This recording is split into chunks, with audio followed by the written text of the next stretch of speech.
5 mga bagay na hindi mo na dapat ginagawa. Una, huwag mong gawing mundo ang kapareha. Huwag kalimutan ang sarili, pamilya, at pangarap. Pangalawa, huwag magtago o magsinungaling.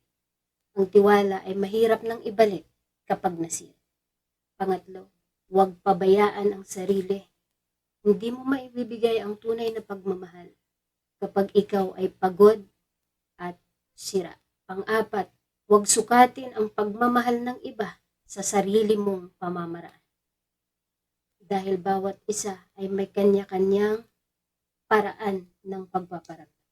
Pang-5, huwag manatili sa relasyong ikaw ay sinasaktan, pinapabayaan, o hindi iginagalang dahil ang tunay na pagmamahal ay hindi pumapatay. Iginagalang, pinapahalagahan, at kailanman ay hindi ikinukumpara sa iba.